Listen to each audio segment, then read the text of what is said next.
Super Mario Land. Many may not remember this game, but I still love it. This game revolutionized and redefined what a handheld video game could be. Before, if you wanted Mario on the go, you really only had one choice, and it was one flickering screen of a phony Mario game. Come on, are you really gonna call this a Mario game? But Super Mario Land was much more than just some watered-down throwaway handheld game. It was much, much more. The team that developed Super Mario Land was a bit of an odd team consisting of Nintendo R&D 1, a team who had had some experience making Mario games, but hadn't made one since 1983's Mario Bros. Arcade game. But they were also the creators of the Game Boy, so they knew their way around programming for the thing. So how does the actual game stack up? Let's see. So when you start the game, everything is very tiny. Mario is only 12 pixels tall here, but he still has a lot of character. This is obviously based off his Super Mario Bros. 1 sprite, which is really weird considering this game came out after Mario Bros. 3, but I'm guessing it would have been too hard to fit a detailed Mario 3 styled sprite into the size they wanted. So back to everything being tiny.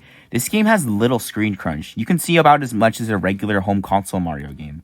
But the Game Boy's resolution is half that of the NES's, so they had to shrink everything to fit. In later games, they just zoom the screen in, not only to allow for more detailed sprites, but to also let you see easier on the tiny screen. So we get going and stomp a Goomba. Wait, what? Oh, that's a Goombo. Alright, then we see a Koopa Troopa. Wait, why can't I kick his shell? Jeez, I wasn't expecting that. So yeah, this game has a lot of weird differences, like exploding Koopas, weird new enemies, Super Ball flowers, and the locations being based off real life, with the first world being based off of ancient Egypt. All these things, I think, add to the charm and uniqueness of the game. Now there is one thing, like most people, including myself, don't like: the physics. Mario falls like a rock and stops on a dime, which kind of messes with your muscle memory. But after a while of playing, you can almost kinda get used to it. But I don't know what it is, but when you play this game on an emulator, it feels awful. But on real hardware, with an actual Game Boy in your hand, it just feels leagues better. Also, the music is just amazing. Despite most of the tracks being only 30 seconds long, they are still great and never feel repetitive. At the end of each stage, there are two doors. The top one will let you play a bonus game for power-ups and extra lives, and the bottom one lets you not play the bonus game. The second stage is your standard athletic stage. Nothing too interesting. Then you get to the third and final level of this world. Yeah, another weird quirk of this game is each world only having 3 levels. This level has some cool music. It was even used in Smash Bros. The ancient Egyptian influence really shows here, with the walls adorned with torches and hieroglyphics, and the enemies being sphinx that breathes fire at you. This level also has these 2 cool secrets that let you get stacks of coins. Once you reach the end of the level, you fight this boss, which is basically just SMB1 Bowser, but easier. Yeah, this game isn't exactly known for its complex or difficult bosses. Then, after that, you see her. It's a princess. Oh wait, never mind, it was one of those jumping fly weirdos. Then you get to play the bonus game because the boss levels don't have the doors. So have fun with that, speedrunners. Then you go to the next level, and what the... Did Mario get abducted? Why is there a flying saucer here? But then you get hit with another musical banger. Also, don't be fooled by the water at the bottom. Mario cannot swim. The water is just for show. It acts just like a bottomless pit. Besides that, the level's pretty laid back, but there's these annoying seahorses that jump out of the water and shoot fire at you. And they just get in the way and are just a general nuisance. Then, as you reach the end, you'll notice on each level they make it harder and harder to reach the top door. 2-2 builds on the last level with more enemies and another cool secret over here. Also, there's this enemy that takes off his head and launches it at you. But you jump on it and it'll respawn. But you also get points from this. But why would you care about points? Well, every 80,000 points gives you an extra continue if you game over. So in theory, you could just sit here and kill his head over and over and farm points and thus continues. But it's so painfully slow that I don't think it's worth it. Anyways, then there's the boss of the world, which is a shoot 'em up level.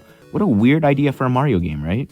Well, in the original Super Mario Bros., Shigeru Miyamoto wanted to have Mario with a shoot 'em up style gameplay, with B to run and A to shoot, with up letting you jump.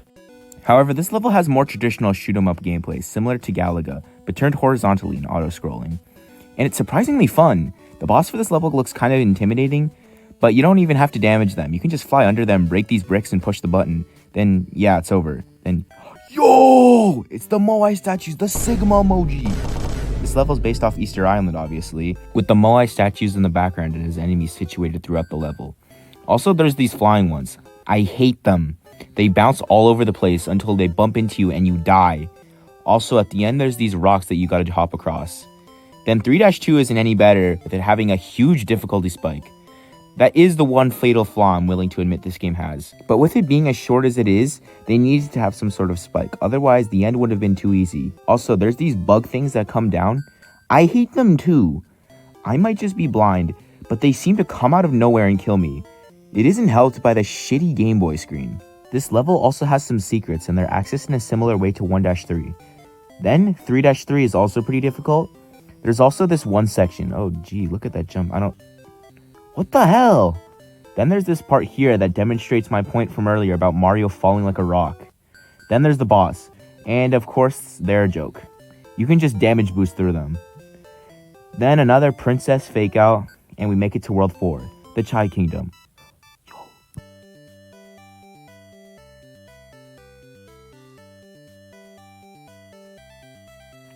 Now, this world has some of the most banging music in the whole game, but it's only used here at the end of the game, and only for 2 levels, which sucks, but it makes sense. The song has a very unique sound that fits this level, and the place it's based off of.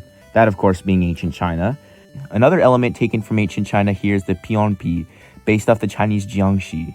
Quick note, I looked these up, and am I the only one that thinks these enemies are also really interesting, as they can't be killed by being jumped on? Jumping on them will only incapacitate them for a short while. They can only be killed permanently by 2 Super Balls. This level is also just really unique. The next level is basically just more the same, which I can't complain about. Then we get on to the last level, which is another shoot 'em up level with these birds. Oh boy, the birds. I hate them. When you get close to them, they jump up in a semicircle pattern, and if you're right at the top of the screen, then just say goodbye. Then once you reach the end, you fight a cloud that shoots birds at you? Okay, I'm starting to understand why people think the developers were on drugs. This game came, I presume, from an all-too-magic mushroom. Huh? What do you mean?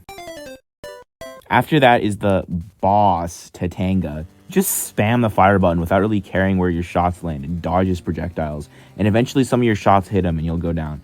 And then you finally meet the real Daisy. Then after you and her have a staring contest and a heart appears between you two, you ride off into the bright white sky while another banger pleases your ears. So that was Super Mario Land. I constantly replay this game. It was just amazing. So on to my ratings, whatever that's worth. Art, 4 out of 10. This is definitely the weakest part of the game, with everything being so tiny and the limited color palette. But everything is readable and it's not too messy.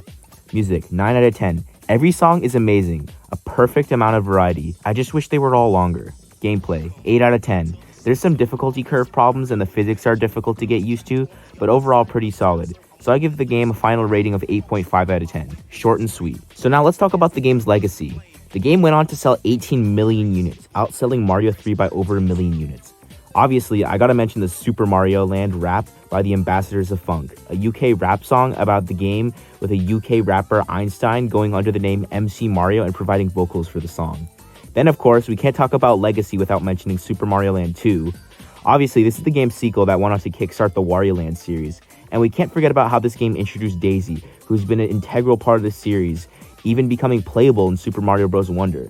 Even if it's not as remembered as the other games, like Mario 3, or maybe even Mario 2 perhaps, it's still left a huge mark on the series, and has continued to influence the series to this day, just as much as the other games.